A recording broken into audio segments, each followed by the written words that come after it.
વાવથરા જિલ્લાના વિકાસ માટે મહત્વપૂર્ણ એવા બાકાસર માવસારી માર્ગનું આજે લોકાર્પણ કરવામાં આવ્યું હતું.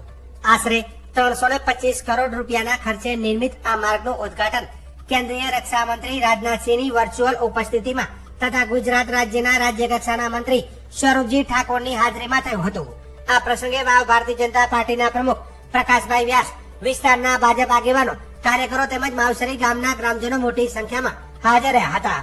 નવનિર્મિત બાકાસર માવસરી માર્ગ શરૂ થતા વિસ્તારમાં આવાગમન સરળ બનશે અને મેગા હાઈવે બનવાથી રાજસ્થાનના 50 થી વધુ ગામોને ફાયદો થશે. અગાઉ તેમણે ગુજરાતમાં પ્રવેશવા માટે 200 કિલોમીટરનું અંતર કાપવું પડતું હતું, જે હવે માત્ર 32 કિલોમીટર થઈ જશે. આ માર્ગથી ગ્રામ્ય વિકાસને નવી દિશા મળશે. લાંબા સમયથી સ્થાનિક લોકો દ્વારા આ માર્ગની માંગ કરવામાં આવી રહી હતી, જે આજે પૂર્ણ થઈ છે.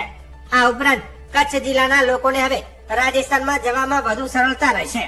રાજસ્થાનના યાત્રાધામ વીરાત્રાથી અમદાવાદ, પાટણ, પાલનપુર, છોટાઉદેપુર માટે એસટી બસો શરૂ કરાશે.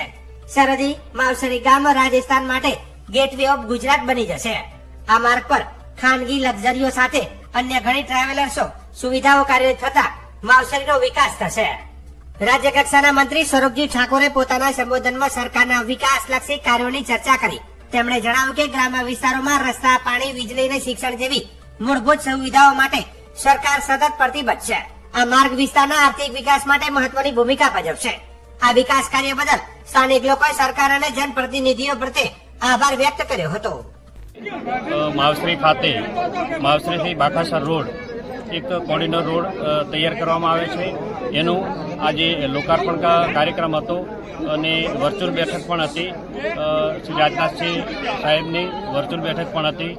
એની સાથે ખૂબ જ લોકોને ત્યાં અવર જવર કરવા માટે અને ત્યાં લોકોને ખૂબ ઉપયોગી થવા માટે એક સરસ 35 કરોડથી પણ વધારે રકમનો એ રોડ બનાવવામાં આવે છે અને ખૂબ સરસ રોડ બનાવ્યો છે અને લોકોને ખૂબ ઉપયોગી થશે અને બંને રાજ્યોની બોર્ડરનો રોડ છે એટલે લોકોને ખૂબ જ ઉપયોગી થશે.